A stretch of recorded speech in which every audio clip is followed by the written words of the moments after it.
So today I thought it would be a little bit interesting if we really start diving in together to the topics that make us currently human.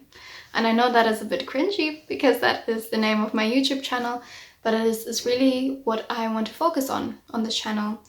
And I've been doing a little bit of a shift away from making Reiki and energy healing videos. And the reason for that is because I want to help us empower ourselves so that we can heal ourselves and thereby heal the planet and really understand what it means to be currently human, why that is significant, and why just as much as we are celestial beings, we are terrestrial beings, and how we can have a spiritual approach to that.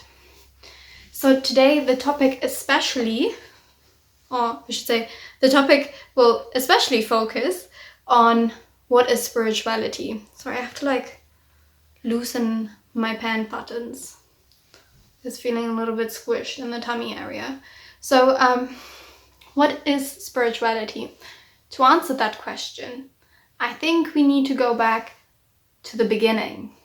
And to that, I mean the real beginning, the beginning of the beginning. What was there before the planets and the suns, the stars? I guess that is the big question. What was the universe birthed from? Now, a lot of people call this God. God made the universe. And the question is, does God exist? Yes, of course God exists. We should all somehow stem from something. And I personally don't like to call that God. I like to call that source energy. But whatever term you feel comfortable with, the source from which we all came, the eternal life force, the eternal life-giving energy, there was something. Now, scientists explain this by the Big Bang theory, which also clearly states that the universe comes from one single point and expanded outwards. Now, I personally find Hindu culture and beliefs very interesting. And this beautiful story of creation from Shakti and Shiva, I think, fits perfectly into the Big Bang theory. This dance between the masculine and feminine elements that ultimately collide and come together to give birth to the universe, which is not different from how the Big Bang theory states it, that as these atoms and these particles, sorry, I'm not a scientist, but these things started to come together. They created worlds, they created planets, they created stars. And as these things eventually reach the end of their life, they implode, they explode, they give way to something else. The universe constantly recycles its parts to form new realities, new worlds. And we are part of that. Our Earth was also formed by two other planets coming together, breaking off, giving us the Earth and the Moon. We are part of this cosmic game. And isn't that beautiful? Isn't it just wonderful knowing that we don't need to know if God exists or not. We don't need to know what that source is even to know that we are part of this cosmic game. We cannot deny that.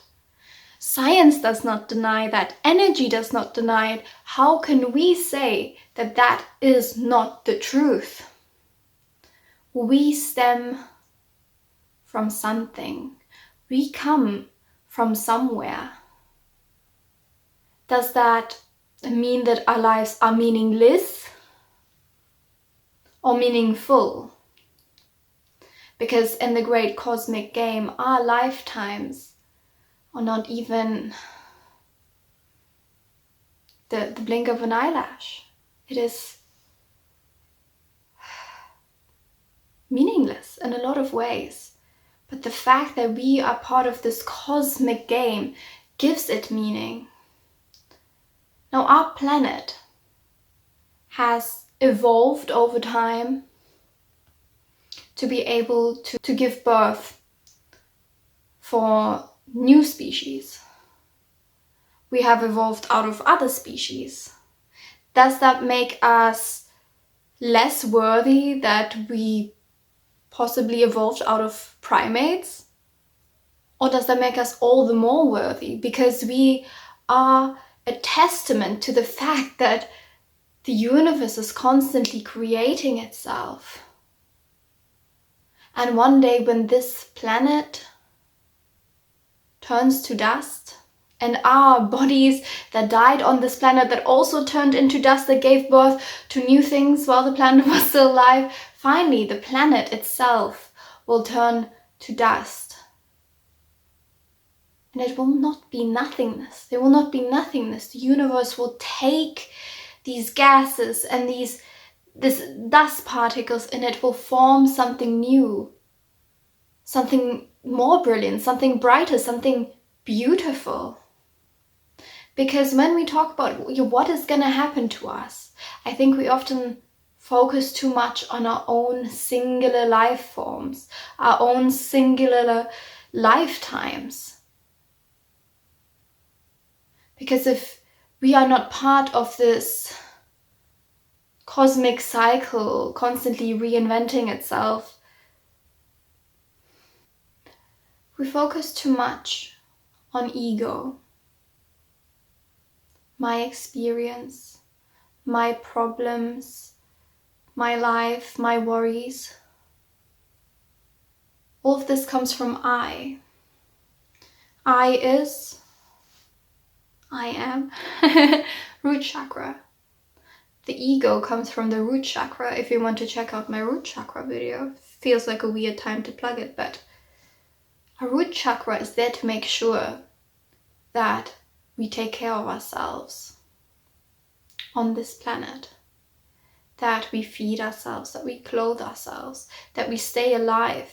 Because just as much as we are part of this cosmic game, in this lifetime there's this duality within ourselves, our celestial selves, cosmos, and our terrestrial self, I. If we look at it from a celestial perspective, I love to get carried away in the cosmic game of it all, so if I talk too fast, I apologize. Taking a moment now to ground that energy in order to go forward with this video. If we look at the cosmic game, constantly reinventing itself, we have to acknowledge, yes, our bodies will turn to dust. Yes, the planet will also ultimately turn into dust, giving way to infinite amount of realities, constantly dying, rebirth, creation. It's a serpent eating its own tongue. Therefore, we cannot deny, yes, reincarnation is real. Will we come back as another human? I don't know. That is not what I mean when I say reincarnation. Will we come back in 100 years from now, in another lifetime, or as an animal, all of these things? And frankly, I don't need to know. We don't need to know that in order to have meaning in our lives. Just by being born onto this planet, or in this cosmic game. I know I say that so much, but it's so juicy and powerful, isn't it? It feels so good. It feels good to know that we are part of something so infinite. Now on this planet, in this lifetime, the terrestrial self can easily be overwhelmed with matters of I. We focus too much on our worries, on our stress, on finance, when ultimately none of these things carry any meaning. They are meaningless in the great cosmic game of it all. But if we did not care about any of this, there's the flip side of the coin where Maybe we would not think about eating. Maybe we would not think about sleeping enough. Maybe we would not drink enough water because we are not grounded enough in this reality to take care of our physical beings. So what is spirituality?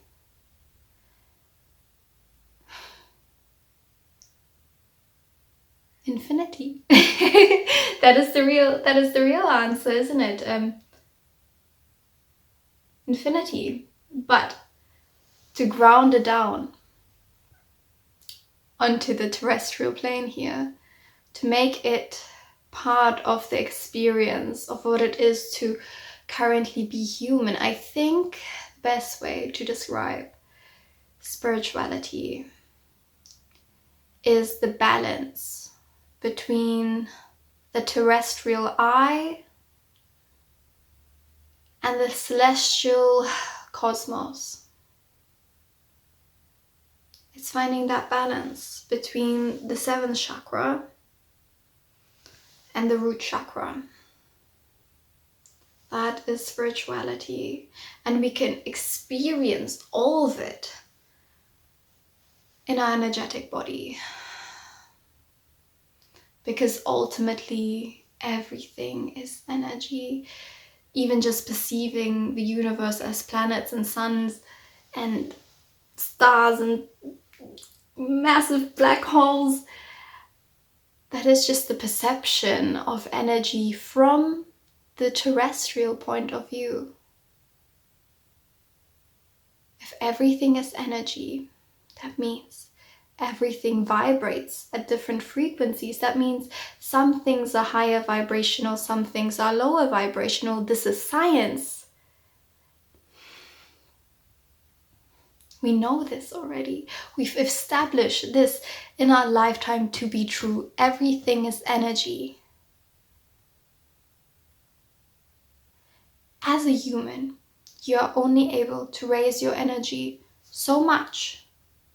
Not because you are incapable of endless spiritual growth, but because being a human in this lifetime means that there's only a certain capacity for you to explore.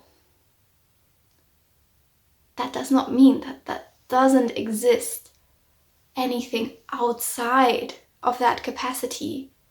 It is infinite. So what is if there are things that are way higher vibrational than us? Would we be able to perceive them as they really are? No. No, we would not. We would perceive them in the confines of our reality. We will see them as shapes, colors, sounds, when in fact, maybe they are way more than that. I think spirituality is also, I guess this is what spiritual practice is, but that is important. If you want to experience the balance between the I and the cosmos, between the root chakra and the seventh chakra, where spirituality ultimately lies in the spiritual body, it is important that you connect yourself to source energy, to the cosmos, to the infinite nature of it all, at least every day for a few minutes. That's when meditation comes in really handy. Singing, if that's for you. Dancing, I love myself a good movement session. Yoga. All of these things help us connect to that infinite nature inside ourselves while we are trying to navigate the complexities of emotions and feelings and stresses that come along with being a terrestrial being. I know this video was not very clear, and there may be some of you who don't understand everything I said, and that's okay. I try to explain it as broadly as I can. And if you connect in any sort of way, please let me know in the comments down below. If you have anything to add, also let us know. If you disagree, if you agree, what did I forget to talk about? Because it's very hard for me to sometimes ground my thoughts through the root chakra before speaking. So, with that being said, please check out my recent chakra videos if you're interested, or other videos in my channel. And if you have any suggestions, yeah, that's a long outro. So, bye bye.